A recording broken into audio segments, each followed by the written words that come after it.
It seems like it's been 40 weeks since you got 40 winks. Your back pain? Unbearable. Tossing, turning, trying to find that pain-free position. And that's the moment you realize you can't spend another waking moment putting off treatment. The Joint and Spine Center is Cincinnati's leading destination for spine care, with a ton of surgical and non-surgical treatments for back pain. So when a moment has the power to change the rest of your life, go to the one place with the power to change it for the better, the Christ Hospital Health Network. This changes everything. The Pound This podcast is brought to you by the Christ Hospital Health Network. This is the Pound This podcast, episode 591, Finding Balance After Bariatric Surgery with Jenny Stirling. I want to lose weight, but I don't know how to get started. What should I meal prep every week? How do I get those sweet booty gains? Inspiration for your healthy lifestyle. The Pound This podcast with Amanda Valentine.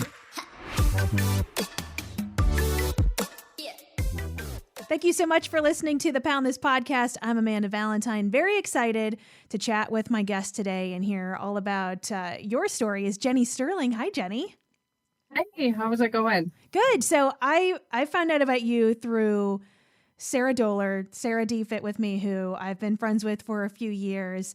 And she's had so many amazing women that she's worked with. And she's like, you got to talk to Jenny. Jenny has been part of my crew for a while. She's this amazing woman. And now she's going to start working with me. And I'm like, okay, I got to know everything about her. So here you are. And I want to, before we get to the point where, how I met you, because you're friends with Sarah and you're on Sarah's team now.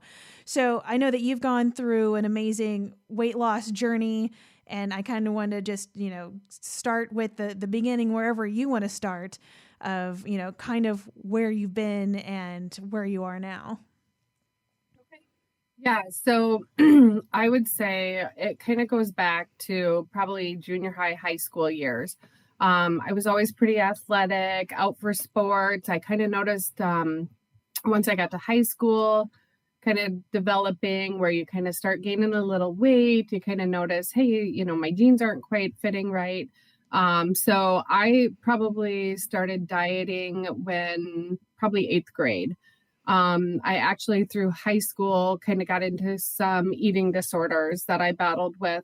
As I started seeing my weight go up, it really kind of affected my whole entire high school days, just because, you feel like you got to fit in this certain mold, you got to look a certain way. So for a couple of years, I battled with bulimia and anorexia. I kind of just got to a point where I'd stop eating, and then my parents kind of figured out what was going on. So they literally would set me at the table and force me to eat. So I think that's kind of where everything started. And then I actually married my high school sweetheart when I was 19, got pregnant, had my first child at 20. I think all the years that I battled with food, I took advantage of when I was pregnant. Definitely not only eating for 2, but I think I was eating for 4. So I gained 70 pounds with my first child, lost about 30 of it, got pregnant with my second child, gained another 40 pounds.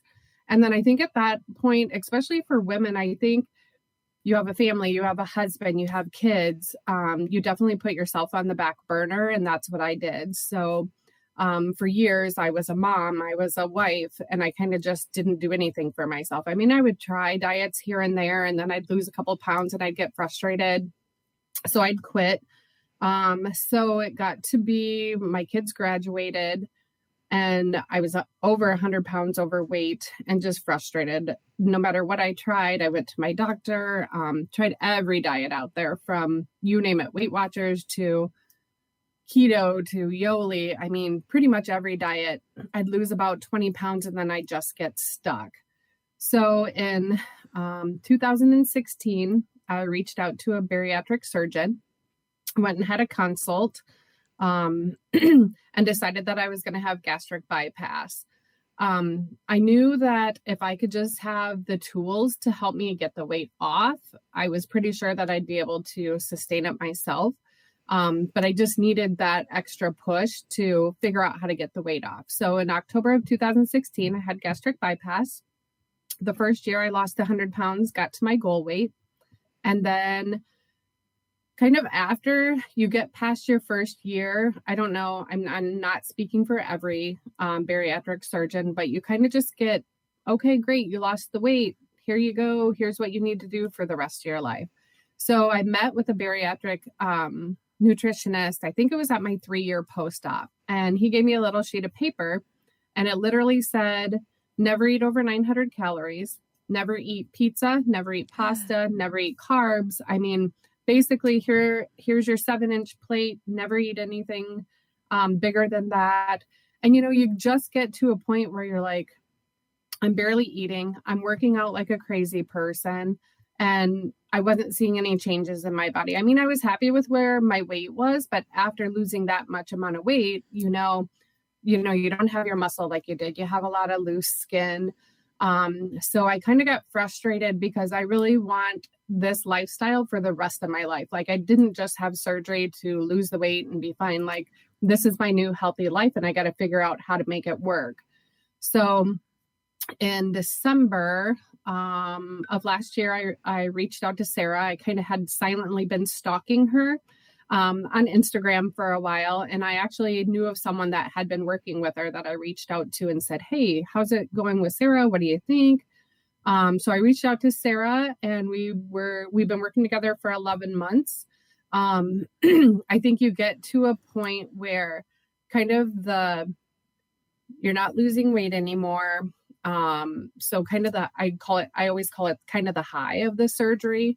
Like, what comes next? Like, you're at your goal weight. What do you do now? So it's been working with and talking with other bariatric patients that you just kind of get to a spot that you're really not sure how to proceed, what you need to do to make this so it's the rest of your life. And working with Sarah has been amazing. She's wonderful. She's taught me not to be afraid of carbs, not to be afraid of food. I don't have to spend hours and hours in the gym. I work out 3 to 4 days a week. I've lost 12.5 inches since I've been working with her.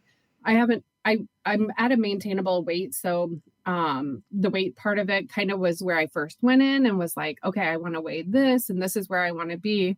So learning everything that Sarah has taught me, realized, it doesn't matter what the scale says.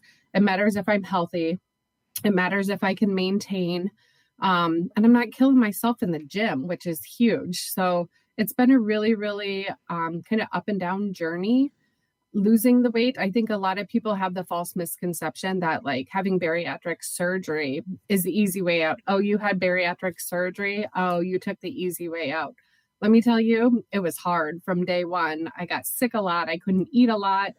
And like I said, they don't prepare you. So once you get the weight off, then what happens next? So I always say bariatric surgery is the tool to get the weight off, but it's not the tool that you're going to be able to use for the rest of your life. You still have to eat right, exercise, watch your macros, watch your calories, and that kind of stuff. So that's kind of in a nutshell from start to end. Well, are you still, with working with Sarah, adding in things like pizza that your doctor told you? Because I'm like, that just sounds like a life of hell to be like, you can't eat pizza till you die. Like, oh my God. Yeah, exactly. And it was actually pretty traumatizing because, no pizza, no rice, no no noodles, no bread or anything. So when I came to Sarah, I literally was barely eating anything for carbs. And I was actually terrified of them because I thought, well, if I start eating all these carbs, I'm going to gain weight. So it took me 7 months with Sarah to reverse. I was eating so low for so long and not eating enough of carbs and nutrients and whatever that it literally took 7 months for me to get my body healed to a place where I was maintaining, I was eating. I mean, I went from eating 900 to 1,000 calories to almost 1,800 calories and did not gain a pound. So that just tells you how much I was under eating, overworking out. And I'm in my second cut with Sarah right now, and I'm still eating like 1,500 calories, which is crazy to me because I thought I'd never be able to eat over 1,000 calories a day without gaining weight. So what did your menu look like before when you were eating 900 calories and barely any carbs? Like, what things were you eating as opposed to what you're eating on a daily basis now? Sure. So, I mean, I was eating protein. That's what they tell you after bariatric surgery. Protein, protein, protein. So literally that's all I was eating. I was eating some kind of meat. Um, I was doing a lot of protein shakes just because I didn't know how else to get all my protein and calories in. So it was my menu was very limited. Eggs, cheese, which I limited because I didn't want a lot of fat. Now I'm literally eating 6 meals a day, and I'm not calling them snacks because they're not. Sarah, we call them meals because they should have a protein, a fat, and a carb. So I'm literally eating 6 times a day. I eat rice cakes. I have bread. I have rice. I have pasta, obviously all within my macros, all within moderation. Pizza, I do eat occasionally. Obviously I don't eat it every day, but I make it work. I'll buy like a low carb tortilla and make a pizza out of that. So there's really nothing, that I'm missing in my diet. Everything's there, and I'm enjoying all the food that I thought I couldn't eat.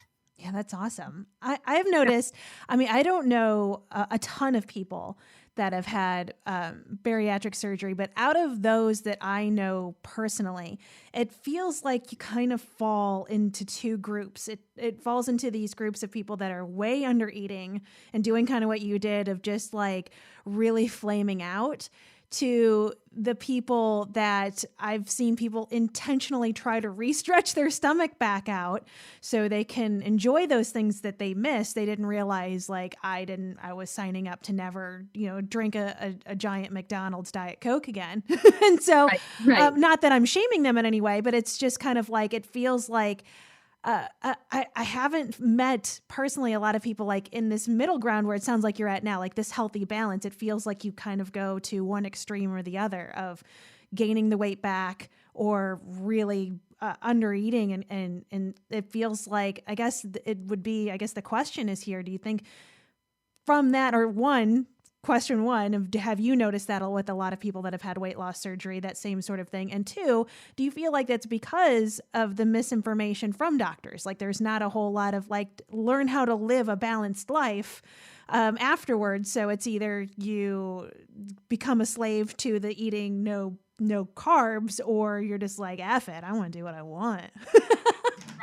Right. Exactly. And I think there is. I mean, there isn't a lot of middle ground. I think it's one way or the other. And I mean, I've had a lot of people comment to me, "Oh, you had weight loss surgery. I know so-and-so, they gained all their weight back and this and that." And I really think there's a lot of misinformation out there. I think that people who are terrified to gain their weight back, which I am one of them, bariatric surgery to me was a huge deal. It was life-changing.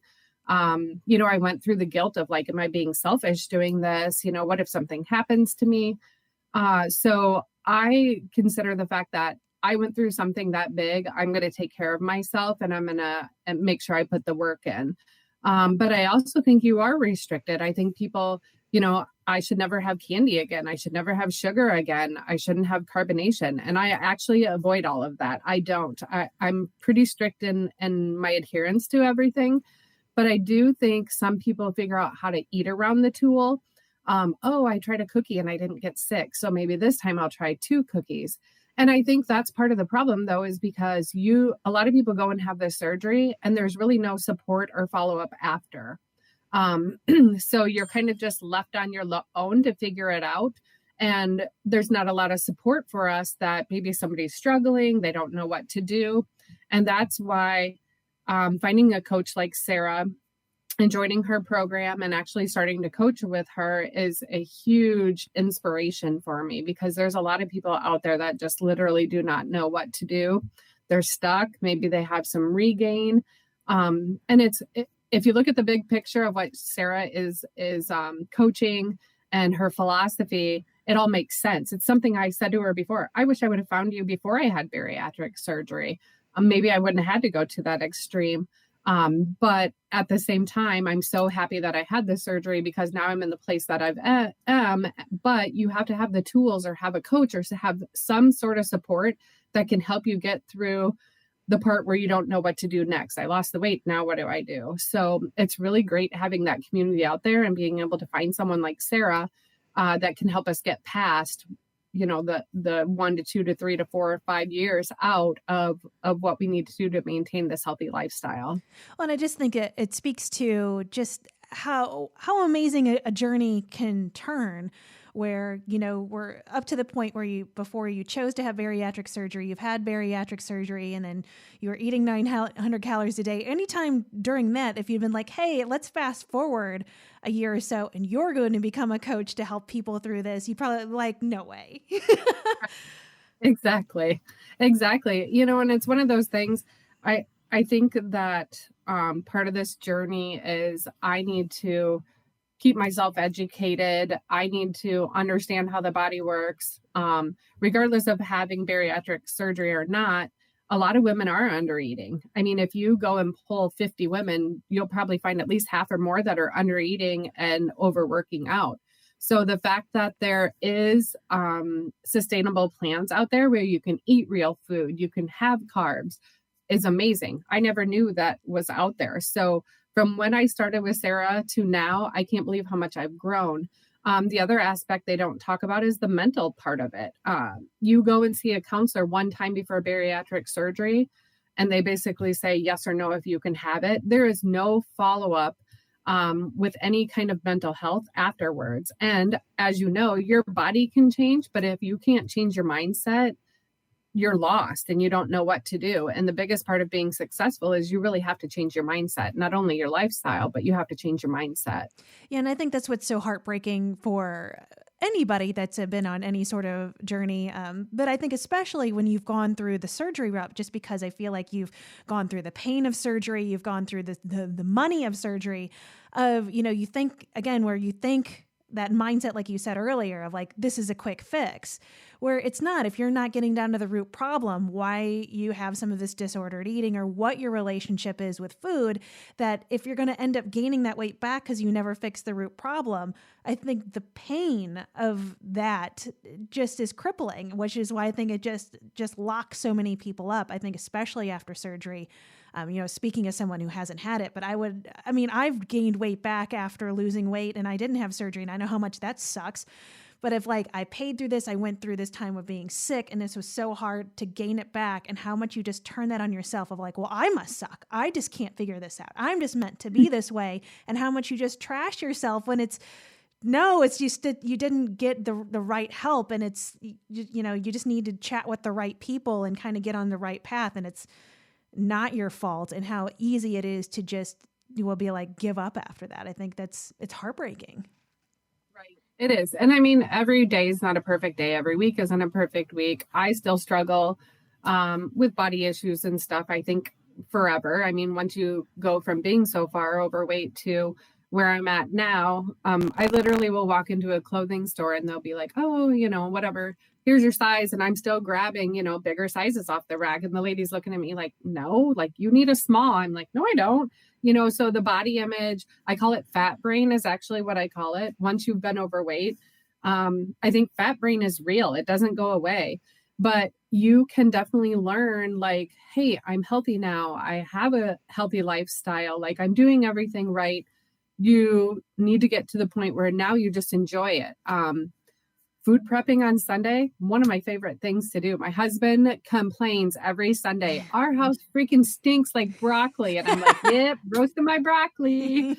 So there's definitely things that you can do to set yourself up to sustain this lifestyle. You have to put the work in. Nobody else can do it for you. That's the biggest thing. You have to want it. You have to live it and breathe it. So putting something into place where, hey, I'm going to food prep every Sunday and get all my food ready for the week. So there's no question. I'm not just opening the refrigerator and looking in there or looking in the cupboard. Like I try to stick to the same meals all week long, just because it makes it easier. I know what my macros are. I know what I'm going to eat. I don't have to kind of go through, oh my gosh, what am I going to eat? And then try to figure out my macros. I always put them in the morning, so I know what I'm having for the day. Weekends, we usually we haven't went out as much just because of 2020 and everything that's going on, but I like a good glass of wine. So I make sure that I leave room in my macros on the weekend to at least have a glass of wine. So it's definitely a sustainable life that you can live. You just have to put the work in. Yeah. And I mean, meal prepping has been such a huge part of my journey. I've been meal prepping. It's like 7-8 years now. Just because, and I get the comment so many times of like, oh my God, you put so much work into that. That's so much work. I'm like, no, I do it because I'm lazy. Yeah, I'm like, it makes my life so much easier. Like I worry about it for like 2 to 3 hours on one day. And then I do not have to think about it the rest of the week. Like to me, that is like, if I had to think about what I was going to cook every single day, I would not be anywhere near where I am now, because that's like you talked about opening up the fridge and just staring in there. That's the death of me. Like, and I know that doesn't work for everybody, because it seems like many people have issues of eating the same thing every day. But I mean, just having that plan of, I would much rather sit down on a day and take a couple hours to map it out than to think of it day of. I mean, I think being prepared is so huge. And for me, again, like I feel like that's out of laziness. Yeah, and I agree. And it does make it easier. I mean, you already know what you're going to have for the week. So there's no guessing. There's no, oh, I'm going to go eat a half a bag of chips, whatever. Like I have all my meals planned out. And I think, food is, it's an addiction, just like any other addiction. So to change your mind, like I would always be like, oh, I love candy and donuts and whatever. Well, that's why I was almost 250 pounds, because I just ate it because I wanted to.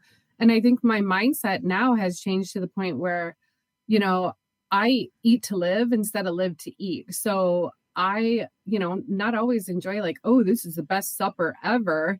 But I'm like, hey, I'm eating to fuel my body. And that's what's important. So, a lot of people have a lot of food addictions. I had food addictions. I would hide. I would go in the kitchen after my kids went to bed and eat at night. So those are all behaviors that I had to change going forward, or I knew that I would put my weight back on. So, I mean, it's constantly working through food issues. I still have food issues. There's some things I cannot have in the house. We have grown children and grandbabies, and they'll come and they'll be like, there's nothing in this house to eat. I'm like, eat a rice cake. It'll be okay. Yeah. So, they just know after a while, like, this is my lifestyle. I'm not going to change it. Like, maybe if they come, I'll make some kind of dessert or whatever. But when they leave, it goes with them. Like, I just don't even have the temptation in my house anymore. Well, yeah. And just talking about having the issues with food and stuff like that, that's why it is so important, I think, to have a support system and people that understand what you're going through, and not to have this intense pressure on yourself of you're supposed to be able to figure it out. Like sometimes you can and sometimes you can't, which, you found a coach in Sarah of like, let's find somebody to walk me through this and to lean on and to ask questions. And now that you're able to do that for other people, like the importance of that, this is really hard stuff. Like it's hard, very, very hard mentally. It's hard physically. It's hard all across the board. And to put this pressure on yourself that you're supposed to figure everything out at the first go, and it's going to just be, you're going to be that way forever and nothing's ever going to change. And like huge life situations or pandemics pop up and you're not supposed to, you're supposed to just, still be this one weight and look a certain way is just insane. So, I mean, it's so, again, it's, I don't wish struggle on everybody, but for everybody that has struggled like you, that's like, I want to help other people now. I just think that's such an important part because, for the people that finally be like, oh, like, you know what, I need somebody to help me get me through this. And then to have somebody that's like, I've lived this, I understand where you're at, like, I'm happy to help you. No shame involved. I think that's just such an important part of the process. I think so too. And I think as women, we're so want to do everything ourselves. We want to fix everything. There's nothing wrong with asking for help. I think having a community and having a coach and Sarah, and we now have a community with, so far it's women that we've built up with this Fit With Me family that is amazing. We're running a challenge right now, and the support that we have amongst all these women of, hey, I'm struggling with this. Does anybody have any ideas? It's just good to have that support. And that's what really inspired me to want to start working with Sarah and helping other people. I've been there. I've lived it. I'm not perfect in everything that I do, and I don't know everything. I'm still learning. I'm mentoring with Sarah. I just finished my PN1 coaching nutrition program. So I have that done. I'm reading every book out there, every literature that Sarah recommends, taking some classes with some of her gurus on gut health and figuring out hormones and that kind of stuff, because there's so much a bigger picture than just eating and food problems and working out. It's the big picture. So it's really inspiring to see all the changes that these women have made, and the impact that Sarah's made in their life and my life. So I'm super excited. I can't wait to start coaching. I was just finishing up kind of my to-do things that I had to do in order to start coaching. So I'm super excited. I can't wait to be able to help people. And it's not just people that have had weight loss surgery. Sarah's plan, works for everyone. So it's kind of just doing an initial intake and seeing where people are at and going from there and figuring out their plan and what works for them. So I'm super excited. As I said, Sarah has been wonderful. She is a wonderful mentor. She knows so much stuff. So to learn from her will probably take me a while, but she's a great teacher and a great person. So yeah, I can't say enough great things about Sarah. So if somebody is listening to this and they're interested in getting more information and possibly working with you as a coach, what should they do? Yep. So you can find me on Instagram. It's Jenny S. Fit With Me. You can go to Sarah's website, Sarah D. Fit With Me, which they're working on updating because we're a team now. Or you can shoot me an email, Jenny S. fitwithme@gmail.com. Anyway, send me a DM, any way to contact me. I'm here. Free consultations, like if they just want to have a chit chat about how the program works, I'm available. Anything. I'm just available for any answers or any questions that they have. And I'm really looking forward to coaching and helping other women like Sarah help me. Awesome. Well, I really appreciate you sharing your journey and, telling us everything about you from start to finish. And I'm so excited for you for this next chapter of helping out other women. And I'm going to put all of your links in the show notes. So if anybody wants to reach out to you, and congratulations, just amazing. And you got to be so proud of yourself. And I follow you on Instagram, and I'm excited to see what's in store for you next. Well, thanks. I appreciate you having me. Sarah says nothing but wonderful things about you. So she's like, Amanda's going to be reaching out to you. You got to do her podcast. So thank you. I appreciate you having me. Thank you for letting me share my story, and look forward to what the future holds. All right. Well, thank you. Yeah, thank you.